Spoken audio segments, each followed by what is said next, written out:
Surat civil હોસ્પિટલની આરોગ્ય પ્રધાને મુલાકાત લીધી. રોગચાળાની સ્થિતિ અને બર્ડ ફ્લૂના કહેર વચ્ચે મુલાકાત લીધી હતી.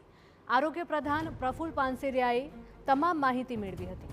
સિવિલ હોસ્પિટલના અધિકારીઓ સાથે કેમ્પસની વિઝિટ કરી. આરોગ્ય પ્રધાને વીજળીને લઈને પણ અનેક પ્રશ્નો કર્યા.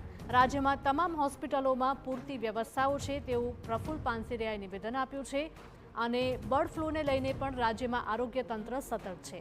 ગુજરાતમાં બર્ડ ફ્લૂનો એક પણ કેસ નોંધાયો નથી અને જરૂર પડે ત્યાં ટેસ્ટિંગ સહિતની કામગીરી પણ ચાલુ હોવાનું જણાવ્યું. આરોગ્ય મંત્રી પ્રફુલ પાનસેરિયા છે તે નવી સિવિલ હોસ્પિટલ જે સુરત છે તેની મુલાકાતે પહોંચ્યા છે. સાહેબ, હોસ્પિટલની મુલાકાત ઓચિંતી હું હોસ્પિટલ પર આવ્યો છું બસ મુલાકાત લેવા માટે અને જોવા માટે. સરપ્રાઇઝ વિઝિટ છે, કઈ રીતનું ચેકિંગ કરે?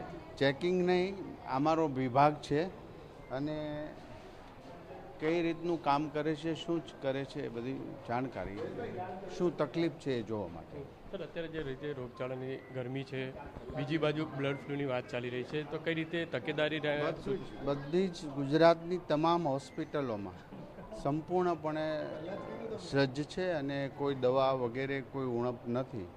માત્ર મેનેજમેન્ટ વગેરે હું ખાલી મળવા અને શુભેચ્છા માટે આવ્યો છું. જે રીતે જોઈ શકાય છે કે પ્રફુલભાઈ છે તે આજે સિવિલ હોસ્પિટલના જે અધિકારીઓ છે તેમની સાથે નવી સિવિલ હોસ્પિટલની જે મુલાકાત કરી રહ્યા છે, કારણ કે સરપ્રાઇઝ જે વિઝિટ છે તે કરી છે અને જે સૂચનાઓ છે તે આપવામાં આવી રહી છે. એટલે મહત્ત્વની વસ્તુ એ છે કે જે રીતે નવી સિવિલ હોસ્પિટલ છે અત્યારે ગરમી છે, રોગચાળાની સ્થિતિ છે, તે વચ્ચે જે બ્લડ ફ્લૂની પણ જે વાત છે તો જે પ્રફુલભાઈ કહી રહ્યા છે તમામ જે વ્યવસ્થાઓ છે તમામ હોસ્પિટલોની અંદર રાખવામાં આવી છે. કોઈ ચિંતાનો વિષય છે તે નથી.